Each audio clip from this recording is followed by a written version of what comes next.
This channel does not promote any violent, harmful, or illegal activities. All content provided by this channel is meant for educational purpose only. 5ই August বাংলাদেশে শেখ হাসিনা সরকারের পতনের পর শুরু হওয়া অস্থিরতা এখনো বিদ্যমান। রাজনৈতিক সন্ত্রাস, বিশেষ করে আওয়ামী লীগের নেতা কর্মী সমর্থকদের উপর হামলার ঘটনায় কিছুটা রাশ টানা গেলেও সংখ্যালঘুদের উপর নিপীড়ন, নির্যাতন এখনো বন্ধ হয়নি। পাশাপাশি শুরু হয়েছে ভারত বিরোধী জিগির। ভারত বিরোধিতার নামে সংখ্যালঘুদের উপর হামলা, ঘরবাড়ি ভাঙচুর এবং অগ্নিসংযোগের ঘটনা ঘটেই চলেছে। এই পরিস্থিতিতে বাংলাদেশের চলমান ঘটনাবলী নিয়ে দ্য ওয়ার্ল্ড কথা বলেছে সে দেশের বিশিষ্ট কবি, দার্শনিক, মানবাধিকার সংগঠক ও পরিবেশবাদী ফরহাদ মজাহারের সঙ্গে।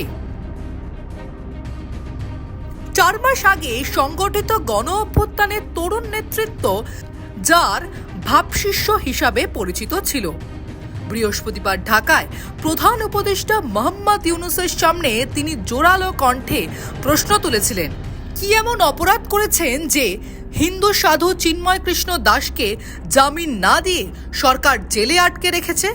এরপরই দ্য ওয়াল তার এক্সক্লুসিভ সাক্ষাৎকার নেয়। ভারত বাংলাদেশ সম্পর্ক, দুই দেশের মৌলবাদী ও প্রগতিশীল শক্তির বর্তমান অবস্থা এবং আওয়ামী লীগের ভবিষ্যৎ, এছাড়াও শেখ হাসিনাকে নিয়ে ভারত সরকারের অবস্থান সম্পর্কে নিজের অভিমত জানিয়েছেন। ফরহাদ জানান, এটা লজ্জার কথা, খুনি শেখ হাসিনাকে ভারত আশ্রয় দিয়েছে। ভারতের জনগণ প্রতিবাদ করছে না। ভারত সরকারকে মনে রাখতে হবে, 5ই আগস্টের পর বাংলাদেশ একটা নতুন দেশ। এটা শেখ হাসিনার বাংলাদেশ নয়।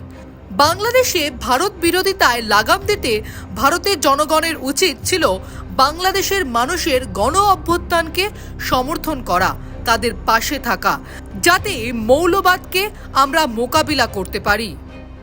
ভারতের মানুষ বুঝতেই পারছেন না যে বাংলাদেশে একটা গণতান্ত্রিক শক্তির উত্থান ঘটেছে। উগ্র ইসলামপন্থীদের কিভাবে মোকাবিলা করা সম্ভব সে প্রসঙ্গে তিনি বলেন, ভারতে যদি প্রতিটি মসজিদের নিচে শিব মন্দির খোঁজার চেষ্টা হয়, তাহলে আপনারা কি মনে করেন বাংলাদেশে আমরা উগ্র ইসলামপন্থীদের মোকাবিলা করতে পারবো? বাংলাদেশের ধর্মপ্রাণ মানুষের কাছে এই ভারত কিভাবে তাদের মিত্র হতে পারে?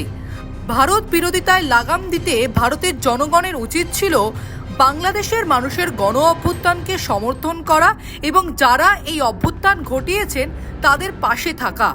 কিন্তু ভারতের জনগণ সেই সত্যকে অস্বীকার করে সম্পূর্ণ উল্টোটা করছে।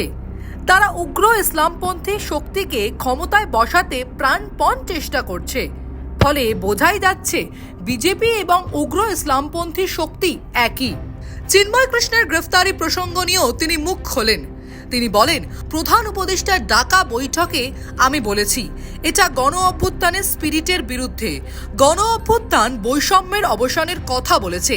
চিন্ময় কৃষ্ণকে গ্রেফতারে বৈষম্য আরও বেড়ে গেল। সনাতন ধর্মের মানুষদের তো নিজেদের কথা বলার অধিকার আছে। তারা শেখ হাসিনাকে উৎখাত করতে গণ অভ্যুত্থানে অংশ নিয়েছিলেন। নতুন বাংলাদেশ গঠনে তারাও ভূমিকা রাখছেন। আমরা চাই সরকার সংখ্যালঘুদের দাবি দাওয়াগুলো শুনুক। সংখ্যালঘুরা এতদিন রাজনৈতিক দলের ছত্রছায়ায় ছিলেন, সেখান থেকে বেরিয়ে এসে তারা ধর্মের ভিত্তিতে সংগঠিত হচ্ছেন। এতে তো অপরাধ কিছু নেই। তাদের 8 দফা দাবি দাওয়া নিয়ে সরকার আলোচনা করতেই পারত। অমল সরকারের রিপোর্ট, দ্য ওয়াল।